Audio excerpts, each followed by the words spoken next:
Morning, everyone. Andrew Kircher here from Port Huron Museums. I feel like it has probably been, honestly, months at this point since we've done kind of one of these old-fashioned, I guess if you want to call it that, walking tours where we've just been out in a neighborhood. You know, the last few days since it's cooled down a little bit, I've been riding my bike to work. I've been walking a little bit more in the city.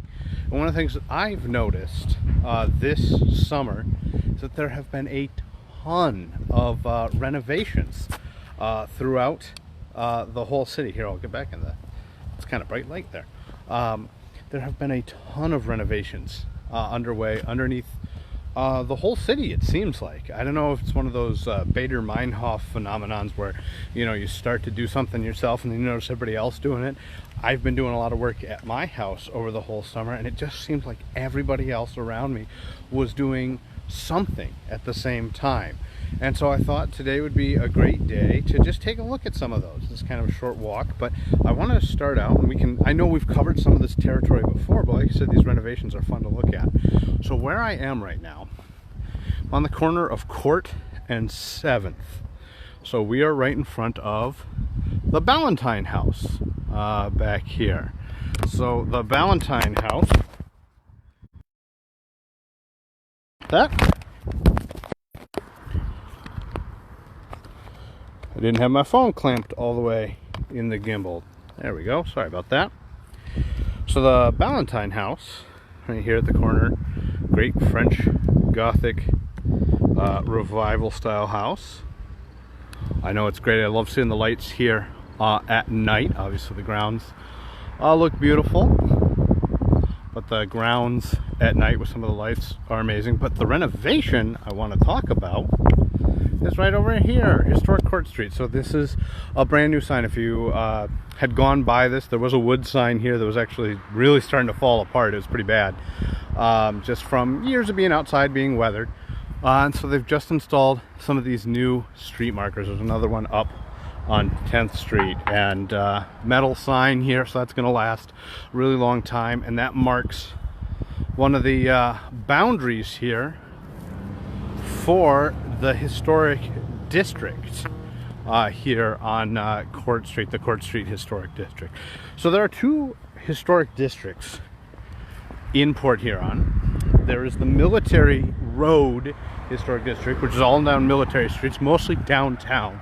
There's doesn't extend very far south or north of downtown.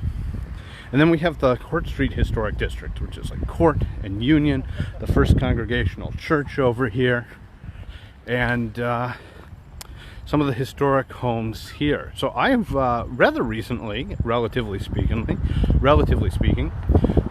joined the Historic District Commission. So that has been kind of a fun journey. So that means that when major projects are undertaken, it's just kind of an additional step. Just like you'd go and get a building permit, you go before the Historic District Board, and they are able to approve your project or offer some recommendations. And it's kind of to keep the historic nature of an area. I think that historic districts frequently get a bad rap.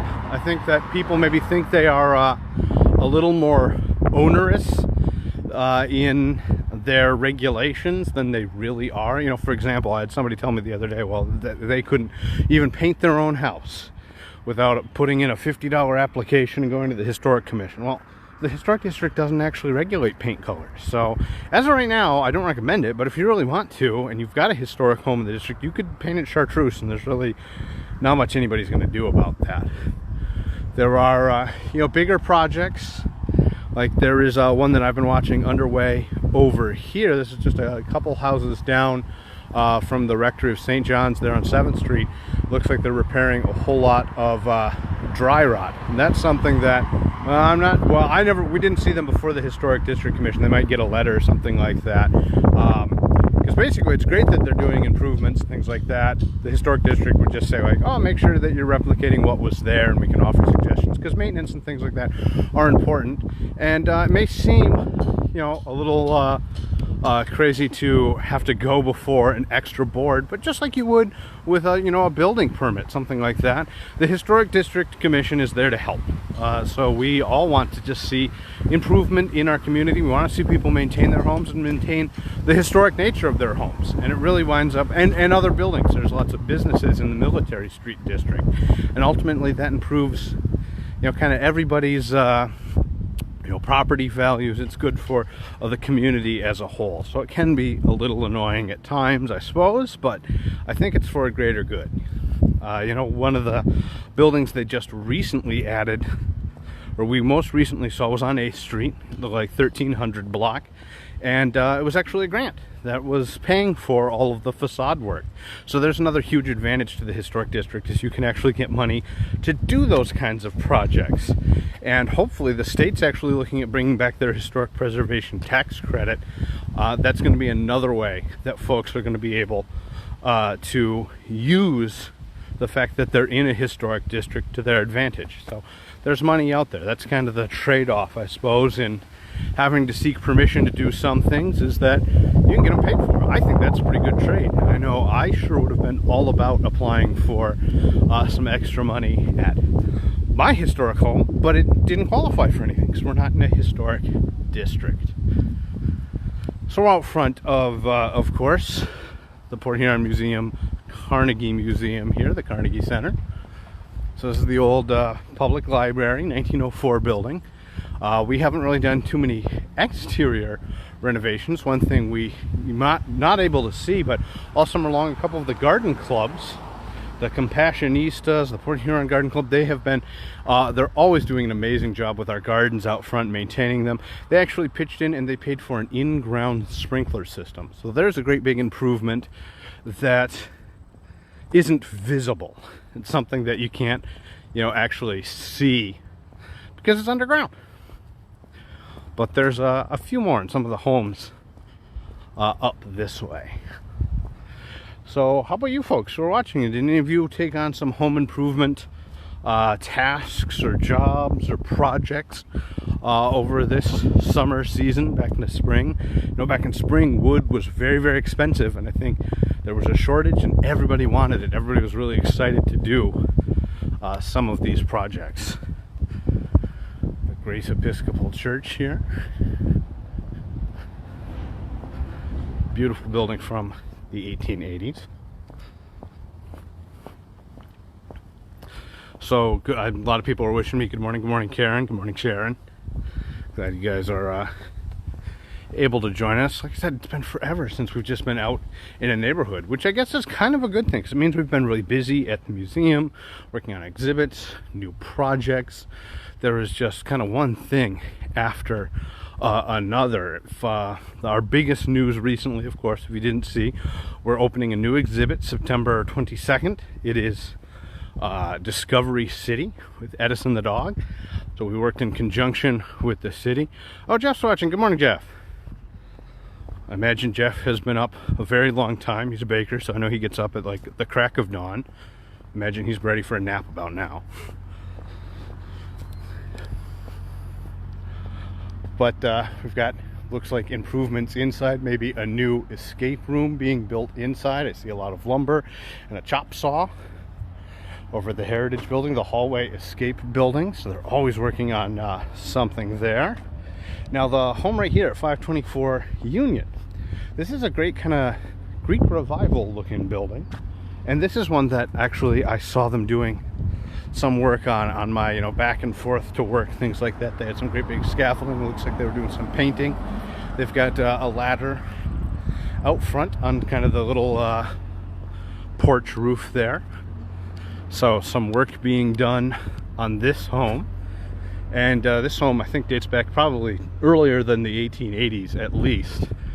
Something like this would actually be more common, this Greek revival style like that, all the way back into like the 1850s and 60s. And although that sounds, you know, very, very old for this area, there are some homes. We're going to look at one from the 1850s and actually one from the 1840s that are in this neighborhood. There's another beautiful home here. This home I've always found really interesting because it's like stained rather than painted. There's a lot of really intricate woodwork, especially on like the frieze boards there. There's a lot of jigsaw work, things that are cut out, and it is all stained rather than painted, which is a little unusual, I think, but there's nothing wrong with unusual. Come on there. So another one of the kind of neat Greek Revival style, federal style homes over there. Now this is another home that I know, this was probably very early in the summer, but I know they replaced these steps. It's all painted to match, so it looks good. I remember watching them replace some of that. You know, sometimes even a tiny little project it can balloon into something bigger than you want it to be, but it also just sometimes a gallon of paint can do wonders at a place. You know, can really change things a lot. You know, one of the things we talked a lot about at the Historic District Commission is a lot of older homes, especially homes in the district, get grandfathered in from things like city code. For example, we had a very long discussion about balusters and this porch railing on this other home that came in, because it was only 24 inches, which is pretty typical in an older home. But today you got to be closer to like 40 inches, which is really, really high. It would make buildings look really awkward if you built to modern building code on some of the historic homes and properties. So we're coming up now on 6th and Chestnut. There is one of the things that I found a little interesting, and we'll see it exemplified in a house up here in the next block. There's kind of like a hill right here on 6th Street. A lot of these homes are built up about 10 or 15 feet from the street level, where 6th Street was eventually cut through. So 6th Street was not always here. 7th Street was, Military was. 6th Street was cut through a little bit later into the 19th century. So you do see a lot of these kind of folk Victorians, if you want to use that terminology, or I mean, this I'd call it a Queen Anne home. And there are some, you know, duplex built. It's another good rounded porch here. I know we're walking on a it's trash day, so that's why we see all of the garbage out in the streets, as to be expected. But there's another great example of a Queen Anne home over here with kind of a green and white. It's got this great built-in tower. It goes all the way right to the ground, rounded corner. I'm sure that looks really cool on the inside of the home as well.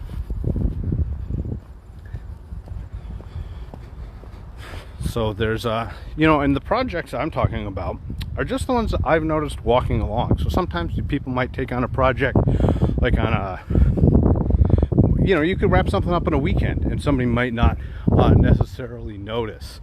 So if I like missed your project, I promise it's not because I'm being mean or anything like that.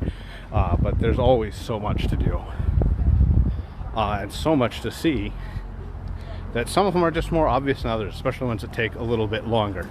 It's a great little kind of corn belt cube over here, American Forest Square, and of course some more gorgeous Queen Anne homes up this way at 6th and White. I always loved the little porch, the little room above the kind of side entrance there that sticks out.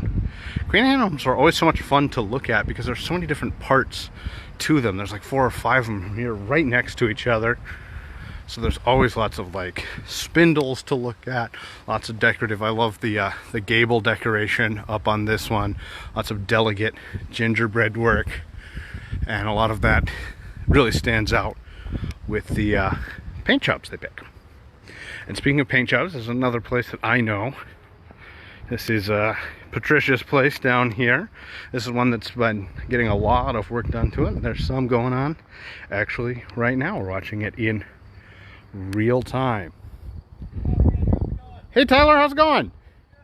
I've just been talking about housing renovations. This whole neighborhood, it's like everybody's renovating something. Yeah, right. So I've been walking down the street and here we go. So that's Tyler of clean cut construction. I know he does a good job. He's putting some paint, slapping it right on the side of the house.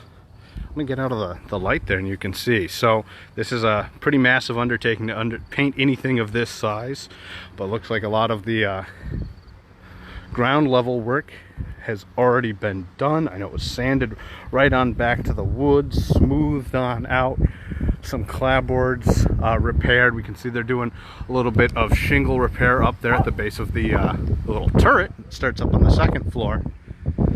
And there's a guard pooch back that way. But I think it's going to look beautiful. You know, a new coat of paint, repair that woodwork. That's going to be a gorgeous home. I know she watches a lot of these. So that's going to be exciting when it's all done. Hey Nick, how's it going? Good. We were just talking about housing renovations on my Facebook Live for the museum. So some more of the painters getting here right now. But yeah, this is going to be real gorgeous when it's done. So one of the other homes that I wanted to talk about just briefly is one that I didn't necessarily see a ton of work done. I think this house actually technically went up for sale at the beginning of the summer, if I recall. This home was built by H.L. Stevens, actually about 1840, and to my guess, if that is accurate, it's kind of hard exactly to say because the house was actually moved. It's a nice little Gothic revival, kind of smaller home. But if that is true, and a lot of that comes from Helen Endlich's book, The Story of Port Huron, and some of her research she did back in the 1970s, that would make this probably the oldest home in Port Huron. I know there is kind of a Port Huron history crowd out there, so if I'm wrong, you know, let me know, or if you've got another idea. It's certainly one of the oldest, if not the oldest, here at 520 Griswold. So that was, again, the home of H.L. Stevens. And this was originally over by the YMCA. They actually moved this house and built that great big stone building. It's right by across from the Hawk Shop. But it's got, you know, a great big porch. It's got kind of those two pointed, very Gothic looking, not really dormers, but roof points there.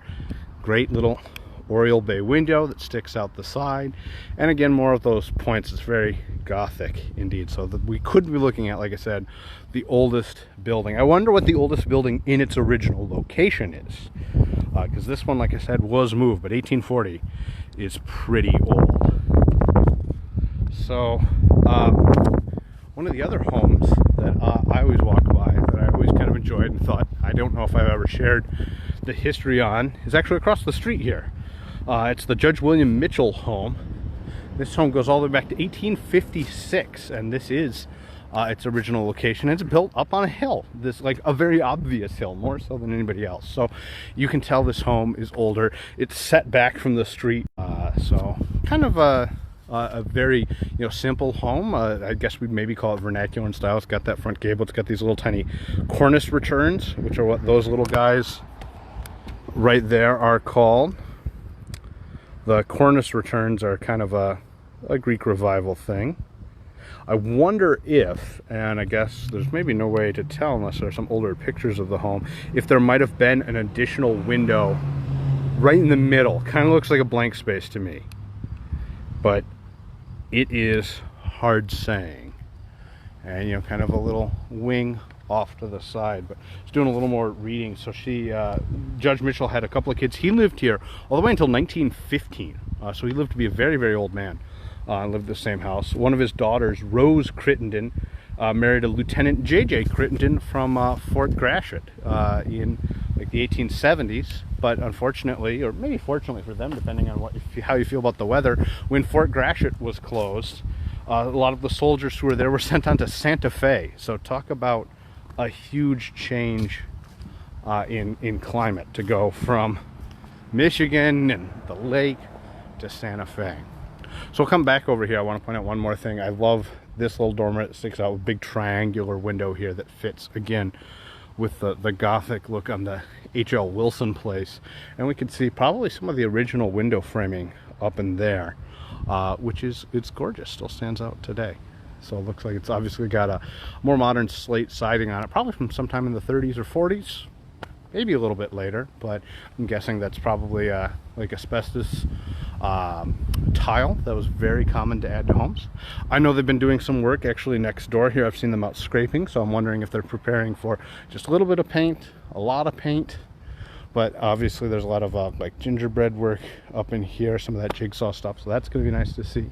I know we can see evidence of work next door. We can see fresh wood here on the corner. We can see the sawhorses out, always a good sign that work is underway. Across the street again, we've got a nice little Dutch colonial home, another like little Queen Anne home with a little rounded porch, but we can see some work being done on the siding of this place.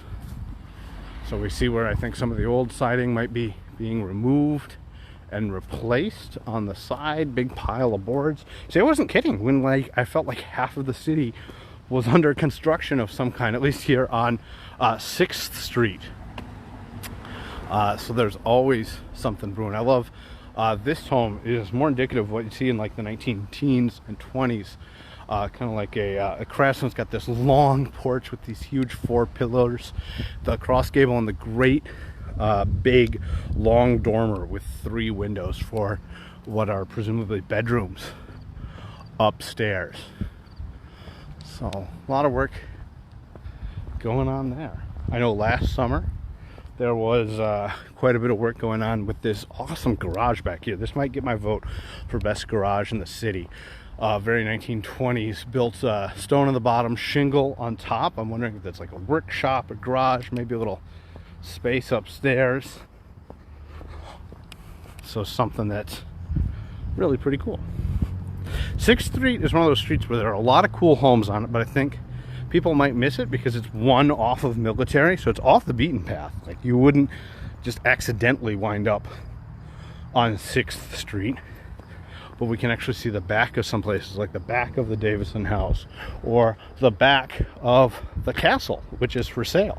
So if you want to take on some projects of your own, you can definitely purchase the castle, and I know there'd be quite a bit of work probably inside and outside. And here's the carriage house in the back of the United Way. So those are just some of the projects that have been going on all summer here on just 6th Street. I know of 2 more. I can tell you a little bit, probably more in depth about the project I've been doing. I know more about it because obviously I did it. And there was another neat paint job to see just another couple blocks down on Military. So like I said, I thought that would be a good theme for a little walk today. The weather outside is beautiful. It's gorgeous out. It's fall is my favorite season. I don't know about you guys, but I love fall. It's nice because it's not too hot. I feel like we had a very hot summer this summer. Maybe it's because I was outside working in a lot of it, but man, there were a lot of very hot and very humid days. So some more work, like I mentioned, is going on over here. Some work, porch renovation. We've got some barrage boards being repaired up there. The fascias being kind of pulled off, probably replaced. You know, these things happen from time to time as you got to keep up with the elements. You're basically in an always running battle with the elements. So this has been my big project. I've documented a couple of times here before. This house here, the Frank D. Jenks house, got a full paint job, scraped all the way down to the outside, removed some asbestos shingle tiles on the outside, and then lots and lots of paint. So I picked some 1880s colors. These were from Sherwin-Williams, but bright multiple colors like this would have been really popular in the 1880s when this house was built.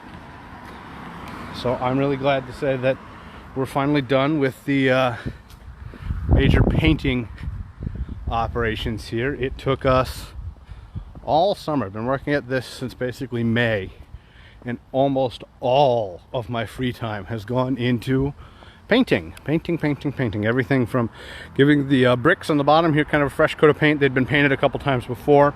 It's really hard to get old paint off of bricks, especially you don't want to power wash them. That can sometimes be really bad for the bricks and can actually cause them to crumble. So more paint on top is always a solution.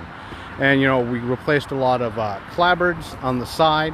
So I had clapboards custom made up in Sanilac. There's Miller's Hardwood. They're actually an Amish sawmill, so they were able to do a lot of that kind of custom work.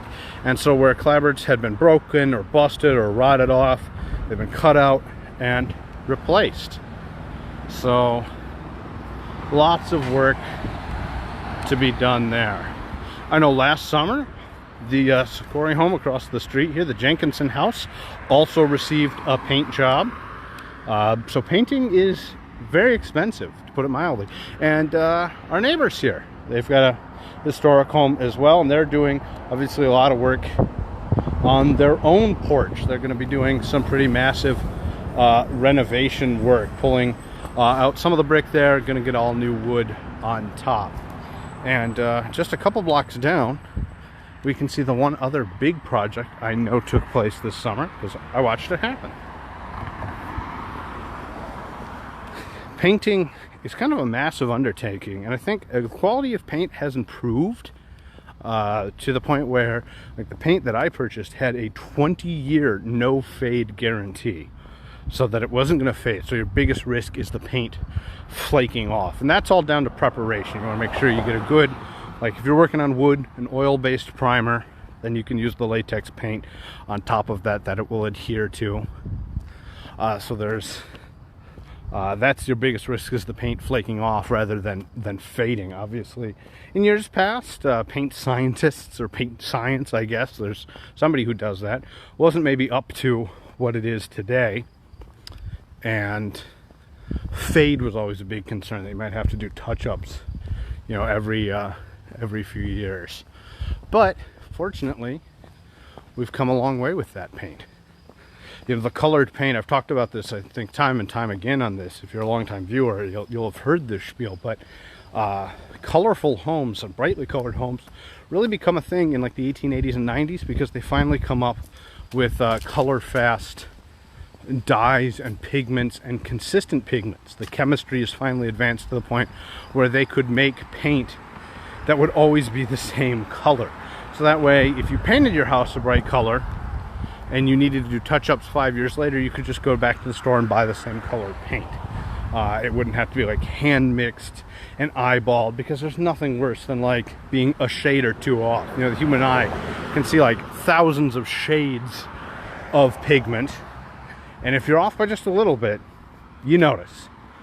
So starting in the 1880s, getting those brightly colored homes and combinations became very popular. So here's the other house I know that a ton of work was done in. One of Port Huron's first mayors lived down this way, and the house got a brand new porch. I know I did a little video on this house earlier in the summer, but it looks like a new walkway, new porch, and I know this was painted. And as somebody who was painting like all summer long, little bits and pieces, to watch like 7 or 8 guys come in and do this professionally, they were crawling all over it just like ants. It was amazing to see just how fast it was painted.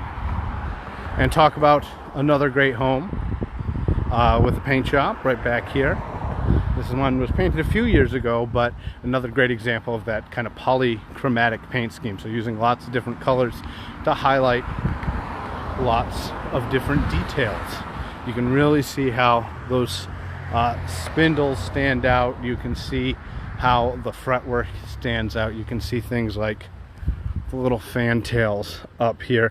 The amazing thing, at least to me, is that this house is apartments. You know, these are for rent. This isn't a single family home, and it's, I think, so rare to see, you know, a landlord who has one of these big old homes and really puts in all of the required effort and, you know, tens of thousands of dollars required to maintain and to paint something like this to such beautiful colors and standards for a rental. So it's great to see. Can't commend them enough for something like that.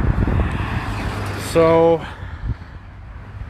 yeah, there we have it. I know that there are probably more projects out there that other folks have worked on.